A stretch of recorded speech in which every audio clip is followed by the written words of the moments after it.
They told us the war was over. The papers said it. The officers said it. The church bells tried their best to say it too. But the only sound I heard when I stepped off that train was my own heart, wondering if it had forgotten how to be quiet.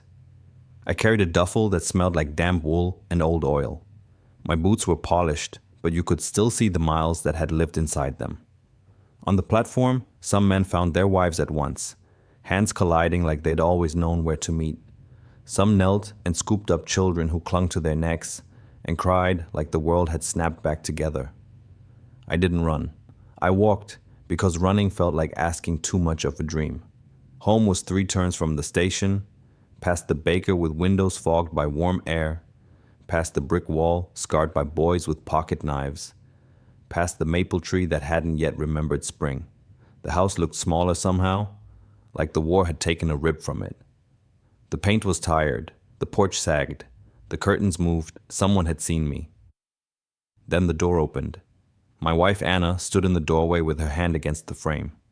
She had new lines at the edges of her smile and hair that fell loose when it used to be pinned. We stared for a moment, 2 people who'd written letters to each other for years, and finally met the strangers who had signed them. She said my name like a prayer that didn't want to be too hopeful. I said hers like a man learning how to speak again. Then we stepped forward, and the space between us broke. There's a kind of silence that isn't empty.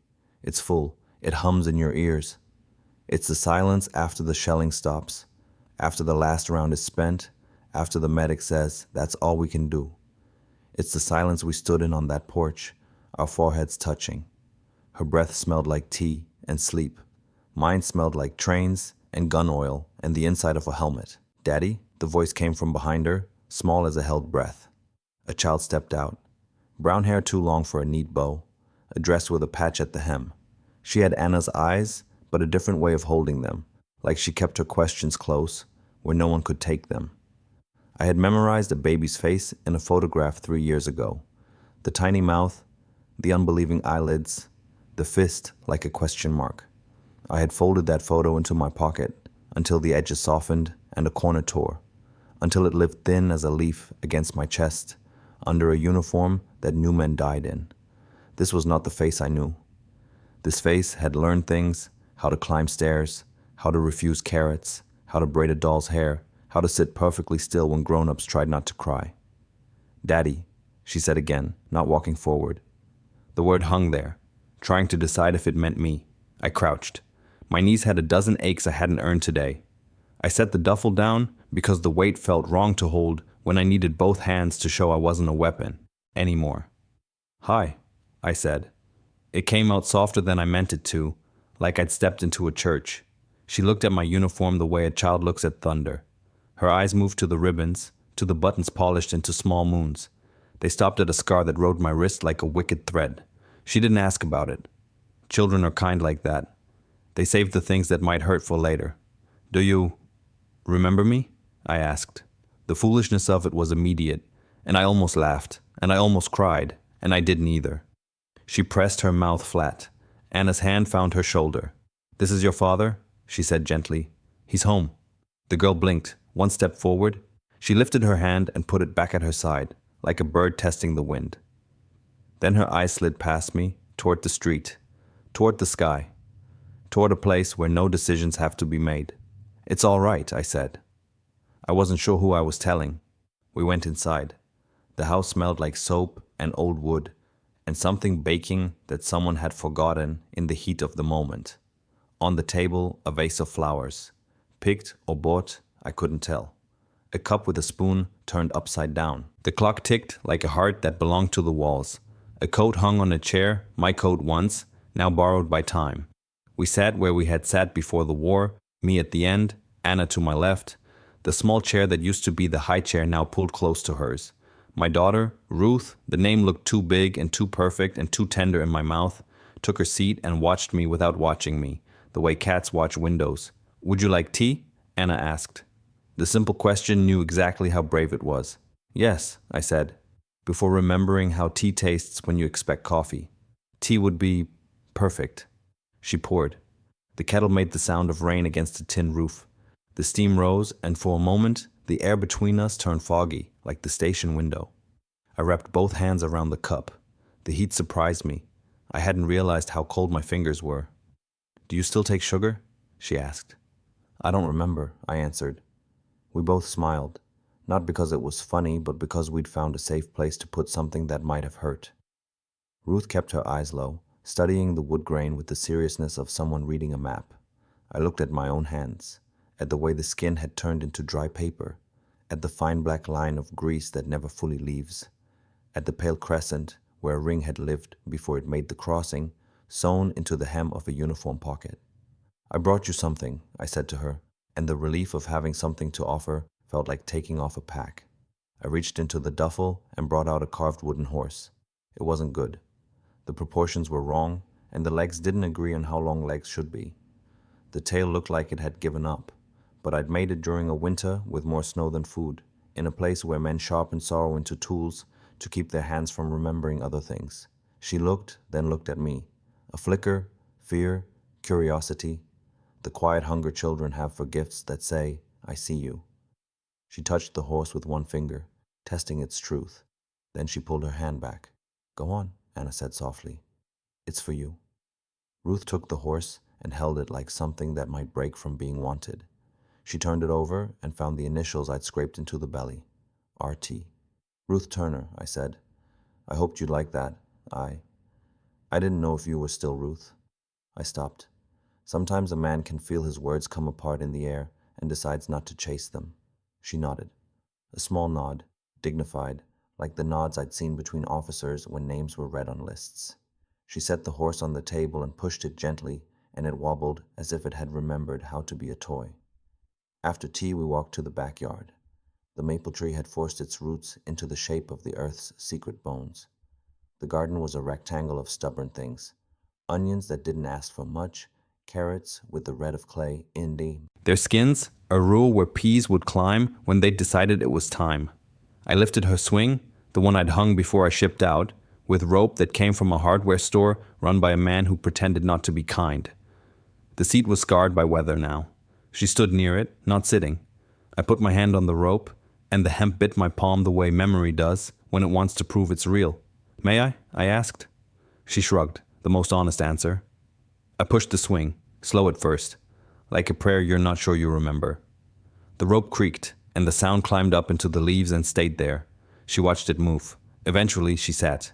Her knees didn't reach the ground, and she had to kick to keep balance. I stepped behind and gave the smallest push, just enough for the air to change its mind and let her go. "Higher," she said, too quickly to take back. I pushed a little more. The wind took a piece of her hair and draped it across her face, and she didn't tuck it back the way her mother would. Up and back, the arc of something that becomes true by repetition. On the next pass, she laughed. Not a big laugh.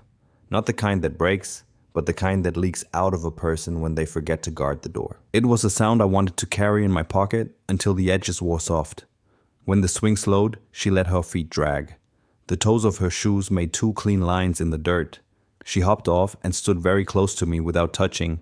"Did you bring the stars?" she asked, frowning at her own courage.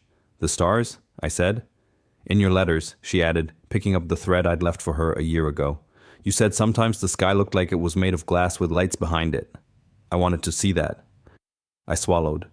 There are 1,000 kinds of pain, and most of them live in the mouth before they move anywhere else. "I couldn't bring the stars," I said, "but I brought this."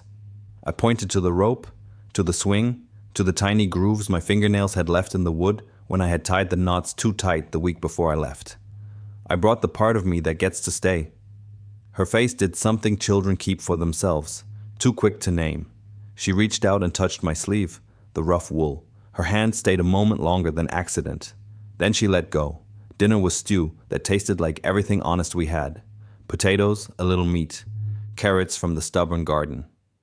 We ate with the window open, listening to the street without meaning to. Plates clicked. The clock kept doing its decent work. When the bread was gone, we didn't ask for more. When the tea cooled, no one admitted it. After, Anna washed dishes and I dried. Our hands touched at the rim of a plate, and she didn't move away. "We'll take it slow," she said to the plate, to the soap, to me. "There's time." In the small room that would be called a bedroom again when I learned how to sleep, I put my duffel at the foot of the bed. I took out the shirt that still smelled like the ship and folded it like an apology. In the doorway, Ruth stood with the wooden horse in her hand. She didn't enter. We both pretended the rule about knocking mattered. "Would you like me to read to you tonight?" I asked, thinking of a book with a spine held together by tape. She shook her head, then stopped, then nodded. "Maybe," she said, striking a truce with herself. "Maybe is good," I said. "Maybe is more than yesterday." She considered that as if tasting a new food. Then she climbed onto the bed, small knees careful on the quilt her grandmother had made before the world remembered how to break. I opened the book and read. My voice was unsure at first, like a man who's just relearned his name. Then the rhythm found me. Words have a way of finding roads home when you let them try. Halfway through a page about a rabbit who was braver than sense, her head tilted and came to rest against my arm. I didn't move. If the house had caught fire, I might have burned rather than wake her. Anna stood in the doorway, drying her hands on a towel that had already done its job. We did not speak. The coffee in the kitchen went cold. The clock, finally, did not sound so loud. When Ruth's breathing evened, I closed the book and sat until the weight of her trust convinced my bones I could carry it. I lowered her to the pillow and tucked the blanket around her like a promise you make with both hands. She stirred, finding her place in sleep, and whispered something I didn't catch. Sometimes love is exactly that. A word you don't hear, but decide to answer anyway. On the porch that night, the town's quiet felt different than the front's. It asked less of a man. I looked up. The sky wasn't glass. Not here. It was softer. A cloth pulled gently over the day. A few stars held their posts. Somewhere, a train spoke to the darkness and waited for an answer. I used to think war was about victory. Now I think it's about the pieces of you that come back and the ones that don't. The world I returned to wasn't the world I left. My daughter didn't know my face. My wife had learned to carry a house on her own. The maple tree had decided to break the ground in new places. But that night, there was a wooden horse on a small table and a child asleep, with her cheek on the shape of my name, and a woman washing the last plate, like she was preparing a place for mourning. Maybe remembering isn't about the past. Maybe it's how we keep the good parts alive. The swing, the steam, the quiet laugh that escapes its guard. The word maybe when you're brave enough to say it. I came home from war, and my daughter didn't know who I was. So I learned to be someone she could come to know. Not all at once. Not with trumpets, just with a hand on a rope, a story at bedtime, and the kind of silence that finally feels like peace.